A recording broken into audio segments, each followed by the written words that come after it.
네, 네, 본인 관련된 개인정보 유출 사건으로 몇 가지 확인차 연락드렸고요.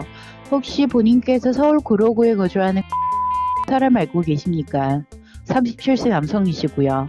모르는데요. 어디서 전화 주셨다고요? 서울중앙지검에서 연락드렸습니다.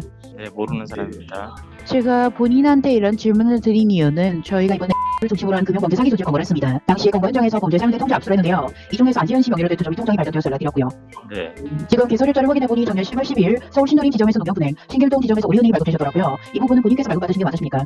저희 측에서도 지금 확인 결과 전직 농협은행 직원이었던 강지수를 통해서 발급이 된 걸로 확인되십니다. 저는 그쪽으로 이동하지 않습니다. 연락드린 이유는 지금 안지현 씨께서 명의 도용을 당하신 피해자이신지 아니면 안지현 씨께서 에게 통장 양도를 하셨거나 판매를 하셨는지 이 부분 조사처 연락드린 거고요. 네, 그리고 저희 직원 측에서도 어느 정도는 피해자라고 보고 있으신 상황이신데 또한 아직까지 피해자라고 중요한 증거가 없으시기 때문에 본인께서 명의 도용 당하신 피해자이시라면 피해자 입증서를 받으셔야 되시고요. 이해를 하셨습니까? 네, 얼마 필요? 네. 피해 금액 말씀이신가요? 네, 일단은 지금 이 통장이 범죄에 사용돼서 피해자가 발생이 되신 부분이시고요. 지금 농협은행은 지금 확인 결과 4,700만 원으로 확인되시고 우리은행 3천만 원으로 확인되십니다. 네, 그렇기 때문에 혹시라도 가해자이실 경우에는 이 부분은 소환 조사로 진행되실 거고요. 그리고 네, 네네 안지현 씨께서는 아직은 1차적인 혐의점이 없으시기 때문에 소환 조사가 아닌 약식으로 녹취 조사를 진행할 겁니다.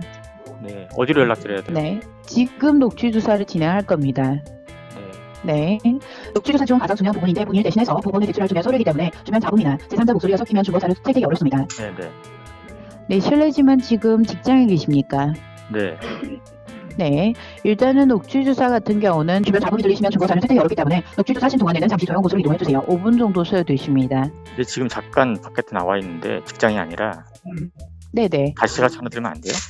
네, 지금 통화가 불가능하시다는 말씀이신가요? 네, 네. 네, 알겠습니다. 전화를 다시 드릴까요? 전화번호를 남겨주세요. 네, 알겠습니다. 보이스피싱 네, 저한테 보내주셨잖아요. 네. 그러고 다시 연락이 또 오잖아요. 그때 한창 바쁠 때여서 당황하기도 했지만 중요한 내용인 것 같아서 다시 전화를 하겠다고 전화번호를 달라고 했는데 그쪽에서 굉장히 화를 내더라고요. 왜 전화를 끊으려고 하냐고.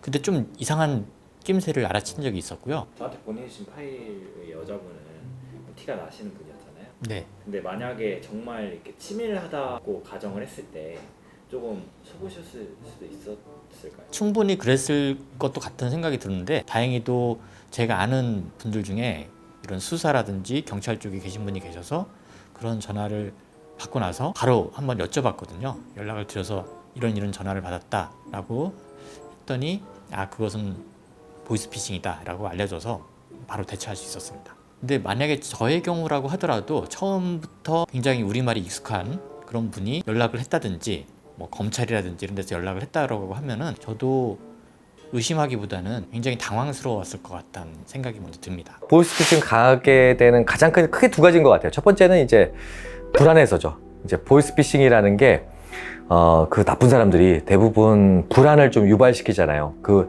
대부분 이제 사회에서 좀 약자분들이, 그러니까 예를 들어서 돈이 별로 없는 분들 같은 경우 당신의 전 재산이 없어질 거다.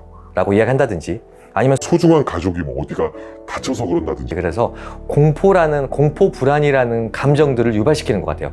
우리가 이제 공포 불안이라는 감정이 유발이 되면은 결국에는 우리가 인지 능력이 좀 떨어지거든요.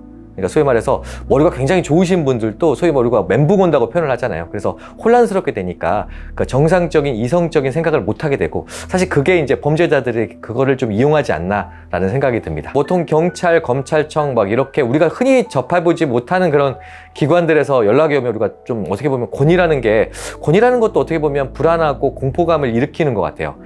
그러다 보니까 이제 그런 거에 잘 속지 않을까라는 생각이 좀 듭니다. 두 번째는요, 요즘에 하는 것 중에 하나가 뭐냐면 약간 친근감 있게 다가가는 것 같아요. 굉장히 좀 사회적 약자분들이 좀 심리적으로 좀 외롭거나 그런 분들 있잖아요. 이제 그런 분들한테 이제 좀 친근감 있게 다가가서 굉장히 좀 친해진 다음에 이제 그 다음에 슬쩍 이제 위해주는 척 하면서 이제 보이스피싱을 좀 유도하는 경우도 좀 있는 것 같습니다. 그래서 그런 크게 말하면은 불안하고 어떻게 보면 그 외로움 같은 그런 감정들을 좀 이용하지 않나라는 생각이 좀 듭니다. 만약에 다시 전화를 한다라고 할 때는 가급적이면 이 스마트폰이나 휴대폰으로 전화하지 말고 회사 전화라든지 그런 걸로 전화를 해보면 좋을 것 같고, 혹시 좀 이상하다 싶으면 전화를 끊고 나서 이 포털 사이트에 그 전화번호를 한번 검색을 해보면 비슷한 사례를 올리신 경우들이 있더라고요. 이 전화는 스팸 전화라든지 받지 말라라든지. 예방하려면 첫 번째는 이제 그런 사례가 있다는 걸 많이 접해야 되겠죠. 보이스피싱이 요즘에 진화하고 있잖아요. 이런 방식 저런 방식 하고 진화하고 있으니까, 그러니까 항상 이제 그런 마음 자세가 필요한 것 같아요. 이제 우선 불안감이 좀 없어야 되니까 어떤 상황이 되더라도 우선 확인하자. 아직 일어나는 일은 아니니까 확인하자라는 그런 태도를 갖고, 우선은요 좀 솔직하게, 그러니까 보이스피싱 당하신 분들 중에 제일 어떤 케이스들이 많냐면 숨기시는 경우가 많아요. 자기가 자기 피해를 당했는데 자존심 때문에 숨기시는 분들도 많거든요. 내가 이게 다른 사람들한테 말로만 들었지 내가 당할 줄 몰랐어. 내가 이렇게 어리석은 사람인가? 막 이래서 자존감도 떨어지시고 해서 숨기시는 분들이 있는데, 이게 누구나 다 당할 수 있다는 거를 생각하셨으면 좋겠어요. 그래서 스스로 자책감 갖지 마시고 주변 사람들한테 도움을 얻어서 어떻게 된 간에 피해 복구도 좀 해야 되고 하니까 좀 숨기시는 것보다는 누구나 다 당할 수 있어 라는 생각으로 하셨으면 좋겠습니다.